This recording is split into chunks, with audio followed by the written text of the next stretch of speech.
Hello students, welcome to Unit 2 Notes, Section 2.2.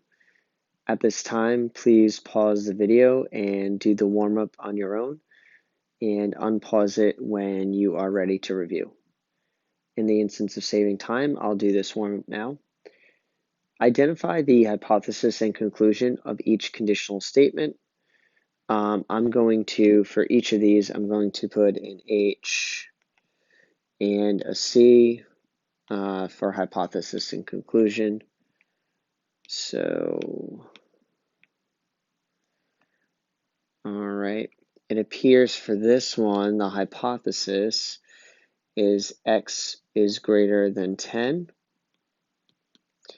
and the conclusion is x is greater than 5. All right, that makes sense. If you live in Milwaukee, so you live in Milwaukee.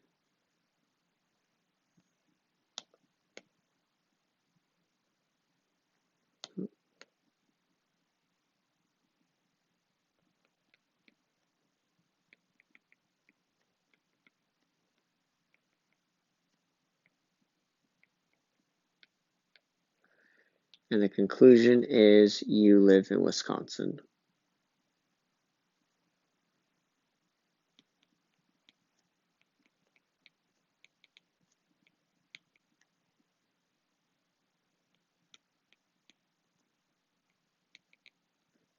All right, the next one, write each statement as a conditional. Let's do squares have 4 sides. So we're going to say if a figure is a square, then it has 4 sides. Notice I introduced a figure into this. And the next one, all butterflies have wings. So if something is a butterfly,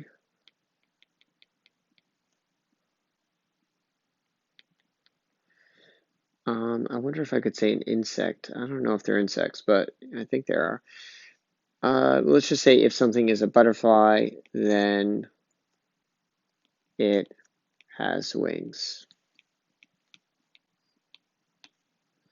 All right. Write the converse of each statement. So if the sun shines, then we will go on a picnic. So if we go on a picnic,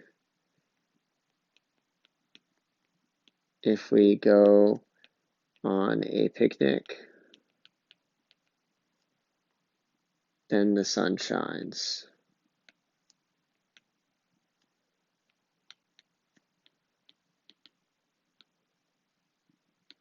All right, which is not necessarily true. It might shine, but we don't know that. And the next one, if 2 lines are skewed, then they do not intersect. So if 2 lines do not intersect,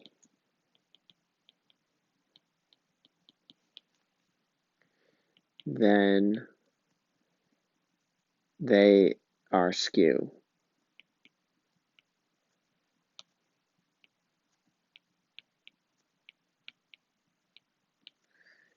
Okay, and the last converse, if x cubed equals negative 27, then x equals negative 3. All right, and that one is true. So today we are going to talk about biconditionals and definitions. So we're going to need to know which is what makes something a good definition, and we're also going to combine conditional and converse statements into one statement if they're both true. So Earlier we had a statement, if two angles are congruent, then they have the same measure. And then we had, if two angles have the same measure, then they are congruent.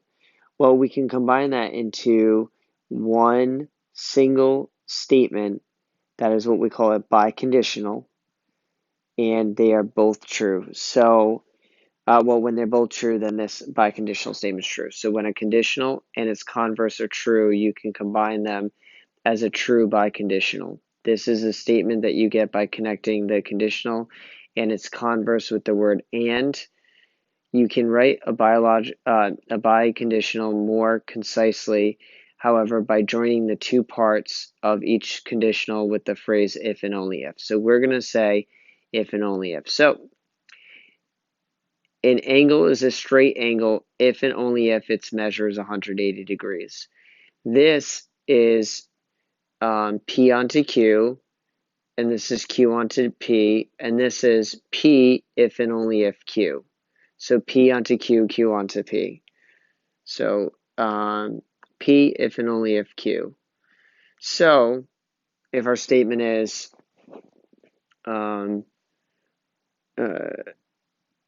if two angles are congruent,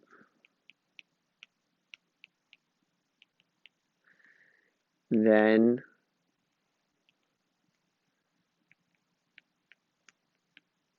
they have the same measure.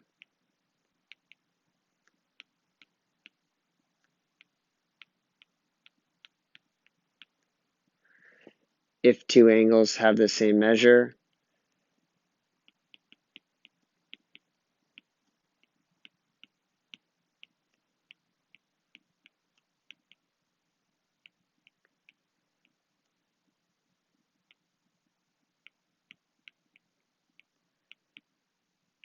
then they are congruent.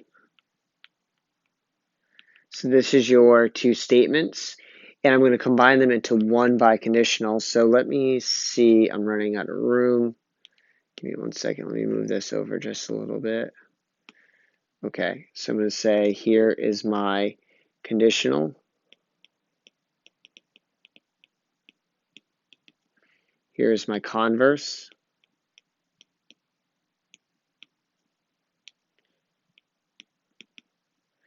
They are both true, right? So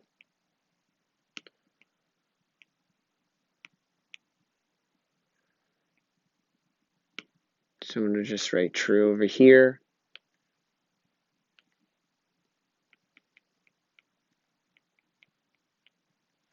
And I'm going to write it as one biconditional statement.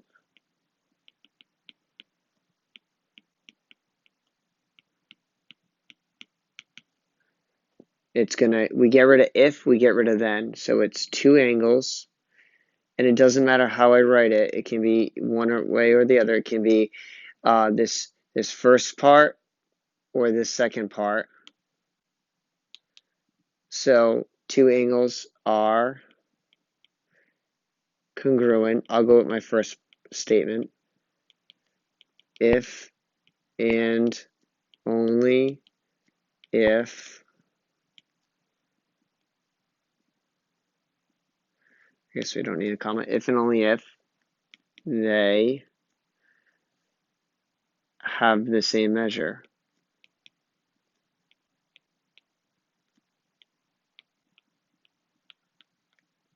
Biconditionals have to be true. So we don't need to have a truth value for that because the first two are true. That makes that one true. Okay? Oh, I literally just answered the next question. So writing a biconditional, if two angles have the same measure, I can't believe I just did that. Okay, well, I didn't think that that example was coming up next, so I just did it above. So here is the biconditional, so you can leave it wherever you wrote it, but I am going to move all this down, and I will put it right here. Okay.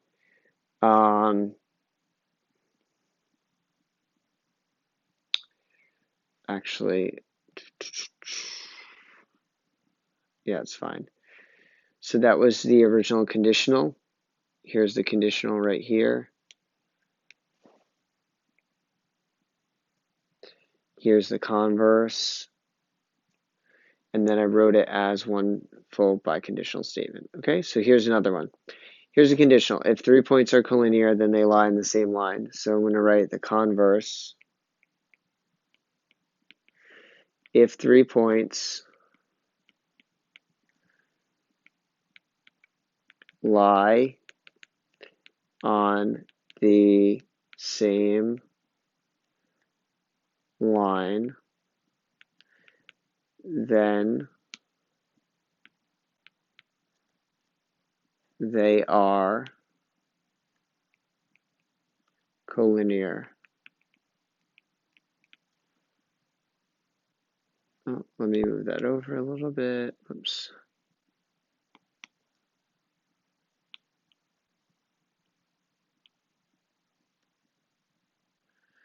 Ay. It doesn't like when I go to the edge. Okay.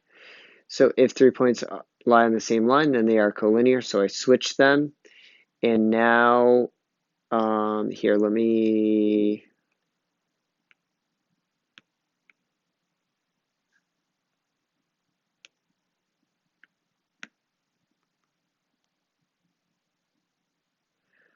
So this red was here. And this blue is this part right here. Okay, and I switched them up. And now the biconditional is going to be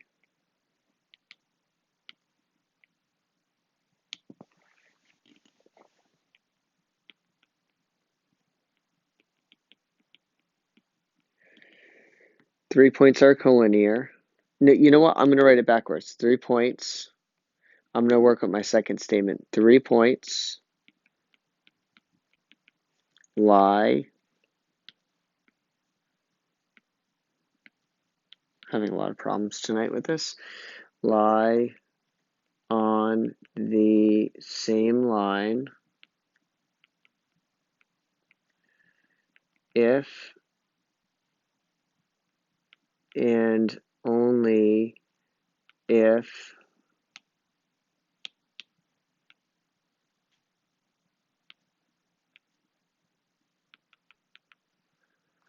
the 3 point, I could say the 3 points. I just say if and only if they are collinear. Now, I could have said 3 points lie on the same line if and only if they are collinear, or I could have said 3 points are collinear if and only if they lie on the same line. All right. So here's taking a biconditional and breaking into two parts. So you might have to do this one. But here we have a number is divisible by 3 if and only if the sum of its digits is divisible by 3. So I'm going to break this into two statements, a conditional and a converse. So the first one I'm going to write is if a number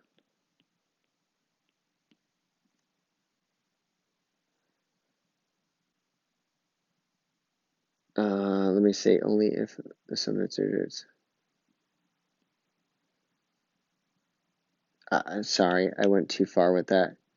If and only if the sum of its digits. I hate when it does that. Hold on.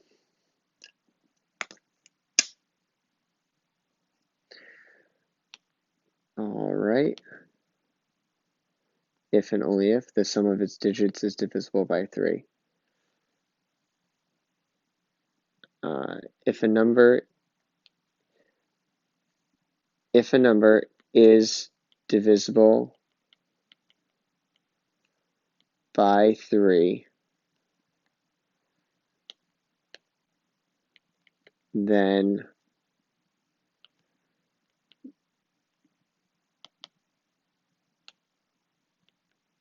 the sum of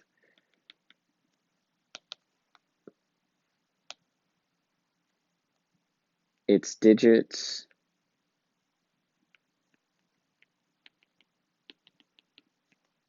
is divisible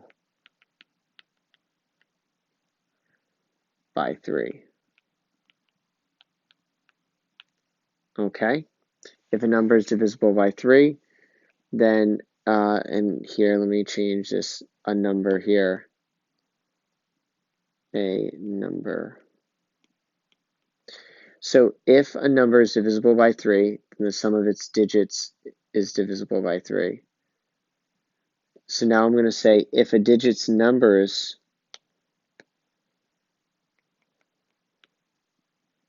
if a number is divisible by 3, then the sum of its digits is divisible by 3. So I'm going to say if a number's digits, oh, using the wrong color.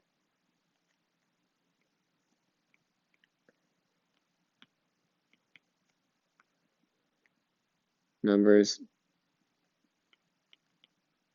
digits is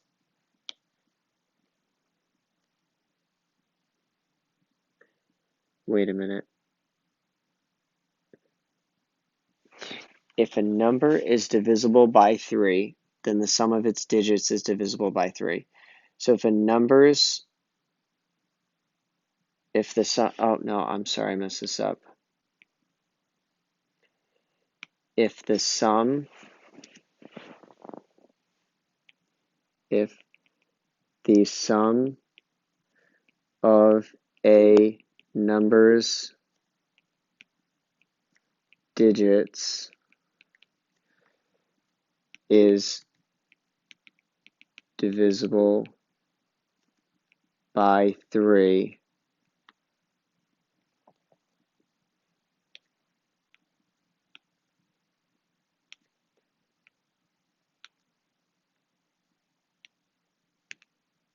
then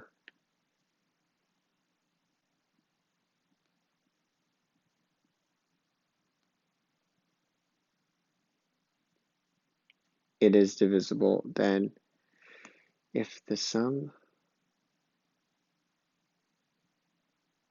of a number's digits is divisible by 3, then that number is divisible by 3. This one, see, this one's a little bit tricky.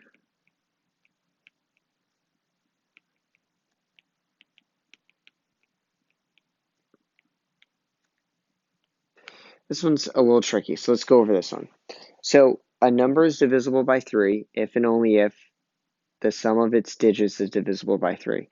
So what I'm saying is that, like, the number 117, like my classroom, 117 is divisible by 3. It might not look it, but it's actually 39. 39 times 3. So 3 times 3 is 9. 3 times 9 is 27. So 90 plus 27 is 117. So what it says is if a number is divisible by 3, then the sum of its digits is divisible by 3. So check this out. The sum of its digits are divisible by 3. So let's add its digits together. So let's do 1 plus 1 plus 7. 117 is 1 plus 1 plus 7, which is 9.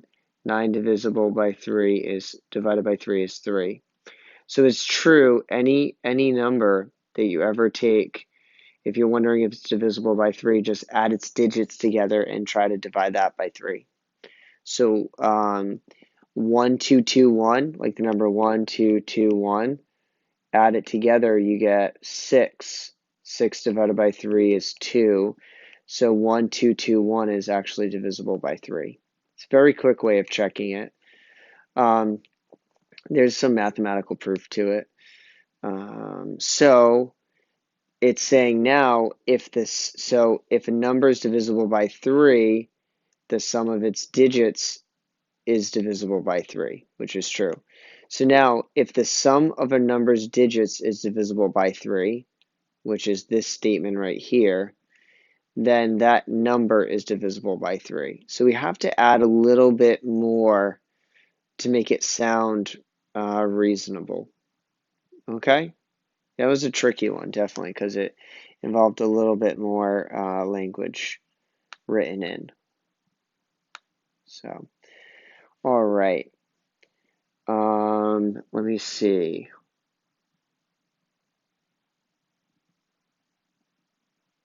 Write two statements that form the biconditional about integers greater than 1.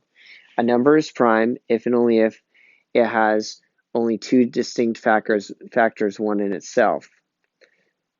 So this is going to say a number, so this will be if a number is prime,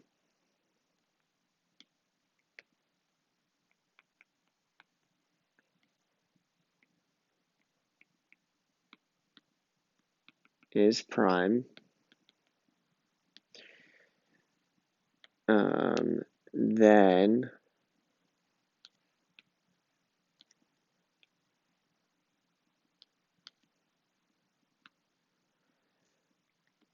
it has only two distinct factors 1 in itself. It's pretty easy setting up the first one. It's flipping it that's a little bit more difficult. So if a number, I think number now can become part of the gray because we're leaving it here. So if a number, whoops, I don't know why. I didn't copy it. So if a number has only, and now I'm going to say has only two distinct factors,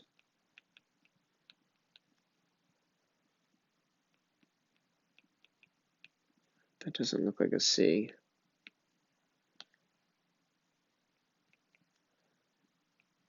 Factors 1 and itself, then it is prime. Or you could say, or that number is prime. Whatever sounds better, as long as it makes sense. So if a number has only two distinct factors, 1 in itself, then it is prime. All right, so let's breaking them apart. So let's talk about recognizing good definitions. This is the second part of our lesson. So a good definition, it has things that are important. So if you're trying to explain that something is, I don't know, salty, you wouldn't use salt as part of its definition, okay? You would say composed of sodium chloride, or you don't use defining defining words within the definition. Okay, so in geometry, you start with undefined terms such as point, line, and plane, whose meaning you understand intuitively. Remember, it's kind of like it's something we have to describe but not define. But then you use those terms to define other terms such as collinear points. So point has no definition, it's just described. But then moving on, we can use points, which are described, to define what collinear is. 3 locations that are all in a line. Those are collinear points, okay? So a good definition is a statement that can help you identify or classify an object. A good definition has several important components. It has to use clearly understood terms. These terms should be commonly understood or already defined. A good definition is precise. Good definitions avoid words such as large, sort of, and almost. Sharp, we can add a few others. Sharp,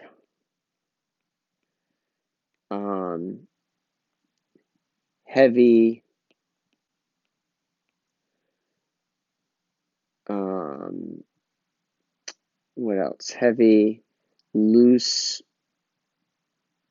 loose,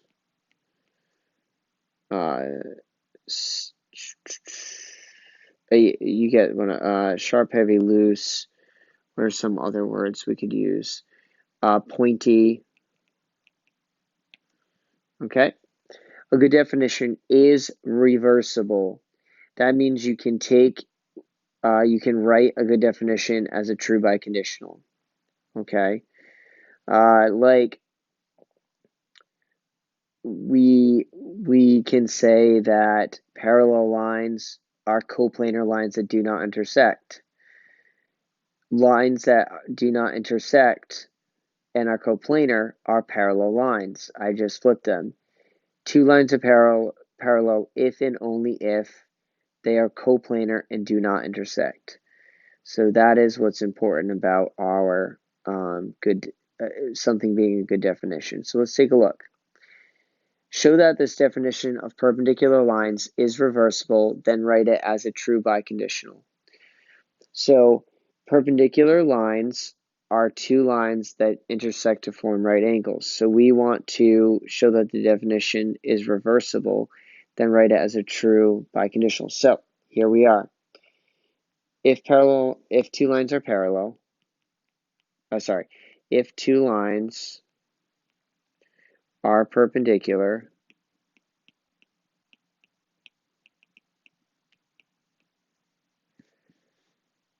then they intersect to form right angles.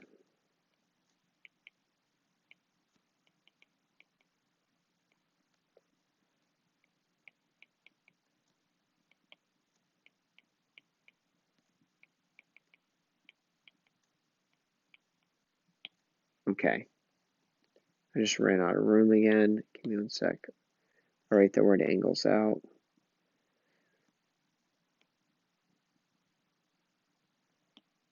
Yeah, that's good. Okay.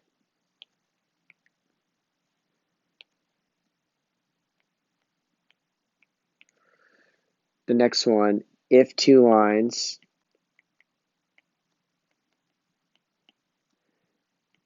intersect to form right angles,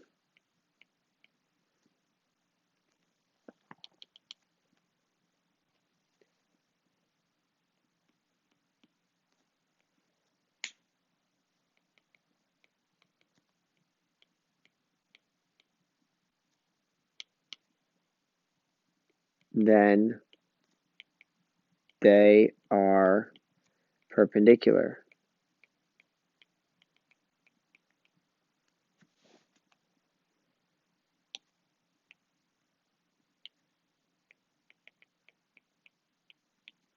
Okay, so those both make sense. And lastly, we're going to say if two lines are perpendicular,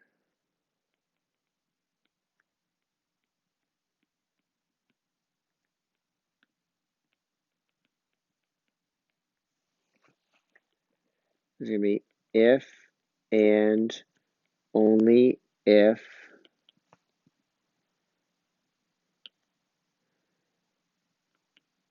they intersect to form right angles. And that's our biconditional. And that is true. So this one is true, that one is true, and that one now is true. All right. The next one, show that a right angle is an angle whose measure is 90 degrees. So if an angle is a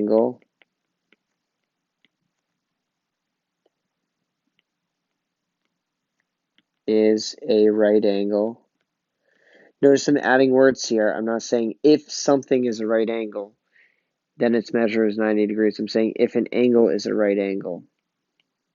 I'm adding a few words there. If an angle is a right angle, then its measure is 90 degrees. Then if an angle's measure is 90 degrees,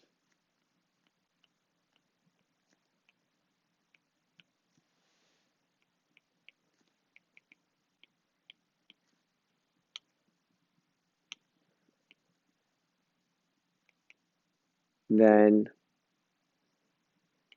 it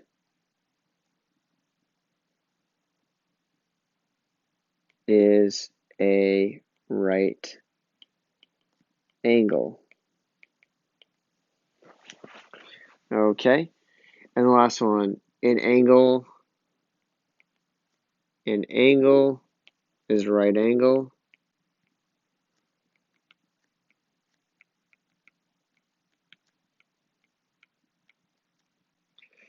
if and only if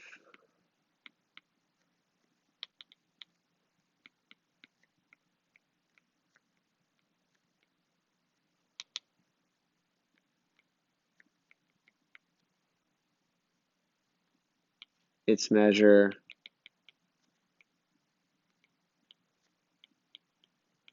is 90 degrees. All right, and so this, we are demonstrating each step of the way that this can be a biconditional. And because of that, it makes it a good definition. So let's take a look. An airplane is a vehicle that flies. Is this a good definition? Take a second. Why don't you answer all these on your own? Pause the video at this moment. In an effort to save time, I'm going to answer them. And let's see, an airplane is a vehicle that flies. Not a good definition. Is it a good definition? No.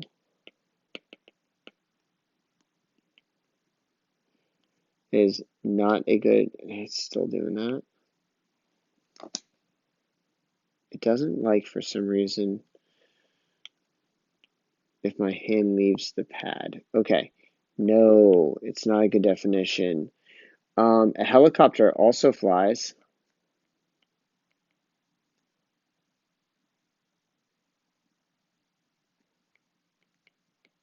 I think I spelled that right.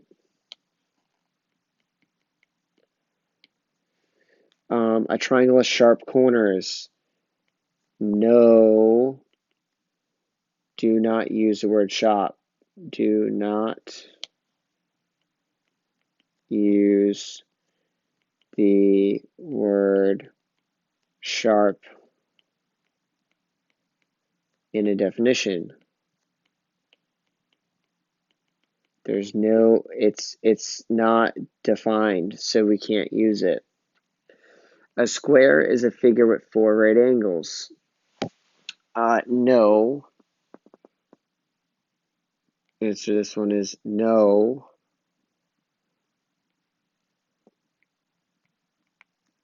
A rectangle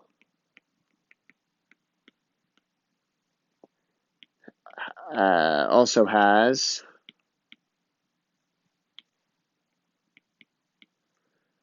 4 right angles. Don't forget, when we go to write the converse, we would say, okay, so our conditional, we would say if a figure is a square, then it has 4 right angles. That's true. But if a figure has 4 right angles, then it's a square. When we reverse it, that is not true. Therefore, a rectangle would be my counterexample. So I'm using counterexamples for this. All right, congruent angles have the same measure. This is a good definition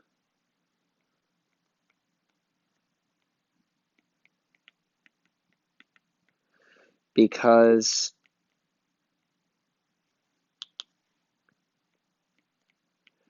it is reversible.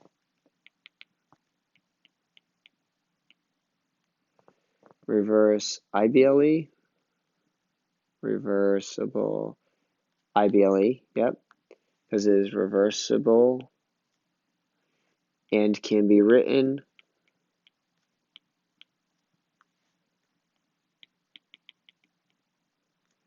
as a true biconditional. All right. And I could write it out, but to save time, I'm not going to. But you can write it. If 2 angles are congruent, then they have the same measure. or no, if angles are congruent, then they have the same measure. If angles have the same measure, then they are congruent. Congruent angles. So I'll actually write the biconditional, and I will put down angles. Angles are congruent if and only if, whoops, oh, I just did something, and I'll explain what that was in 1 second. My mind is thinking ahead. If and only if they have the same measure.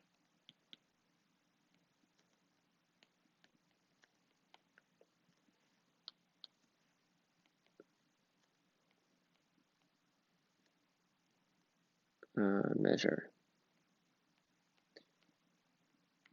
Okay, what I just did was a mistake, but it really is not a mistake.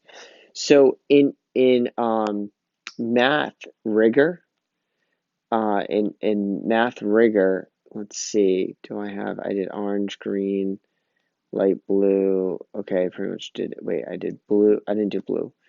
This right here means if and only if. So a lot of people, if and only if. So a lot of people use this right here for if and only if. So if you look that up for geometry or logic, it actually stands for if and only if. It's a logical statement. So IFF stands for, in mathematics, in logic mathematics, it stands for if and only if. So feel free to use that if you want. It saves some time. It's IFF. It's all connected. Okay, so it looks like this. So I could have used that if I wanted. Okay. All right. And you know what? I will add it to the notes up here as well. So I'll put this can be written as IFF. It's a little abbreviation. So an angle is a straight angle if the measure is 180. And what it means is if and only if. Okay. And your homework begins here. Don't forget you also have a worksheet that follows. Okay. I spaced it out a lot, so it looks like a lot. It's definitely a lot of writing. Okay? Alrighty. Good luck.